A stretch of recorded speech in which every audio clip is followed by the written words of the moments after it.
এবারে নির্বাচনটি একটি কঠিন নির্বাচন এবং দীর্ঘ ১৭টি বছর এই দেশের মানুষ ভোট দেওয়ার জন্য উদগ্রীব ছিল। আমরা যদি মোটা দাগে বলি যে বাংলাদেশের নির্বাচনের যে পরিবেশ সেটি সর্বকালের বা সর্ববৃহৎ শান্তিপূর্ণ অবস্থান বিরাজ করছে বাংলাদেশে।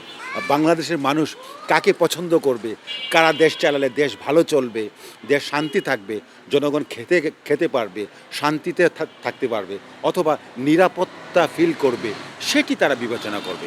এবং আমি মনে করি জনাব তারেক রহমান যেভাবে তাদের রাজনৈতিক যে প্যাটার্ন বা তাদের নির্বাচনের যে কৌশল যেভাবে ওনাদের স্কিমগুলো ছড়িয়ে দিচ্ছেন, সেটি প্রত্যেকটি দলেরই তারা দেশের জন্য কি করতে চায়, জনগণের জন্য কি করতে চায় এবং কি পরিবর্তন আনতে চায়। ১৯৭১ সালে এই দেশ স্বাধীন হয়েছে, মূলত কিন্তু মোটা দাগে বাংলাদেশে তেমন একটি পরিবর্তন হয়নি আসলে।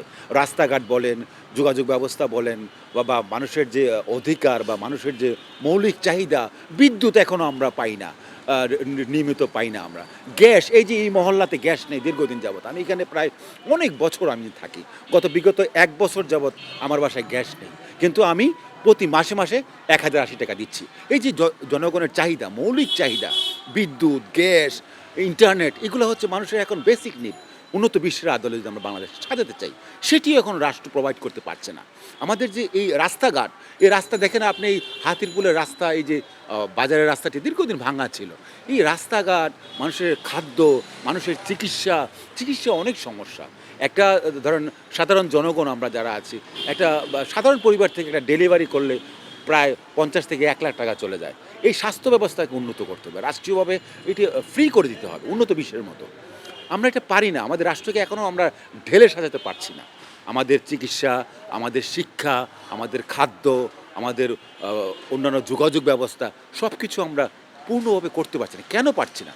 আমাদের যে রাজনৈতিক দলগুলো যেগুলো আমরা ম্যানিফেস্টো দেই বা আমরা নির্বাচনের পরে যে রাষ্ট্রকে সাজানোর যে পরিকল্পনা থাকে, সেটি আমরা করতে পারি না, যার কারণে আমরা পিছিয়ে আছি। আমরা ১ লাফ আগাই, ১ লাখ পিছাই। এরকম উন্নত বিশ্বে কিন্তু এরকম হয় না। খবরের কাগজ, নিখাদ, নির্ভীক, নিরপেক্ষ।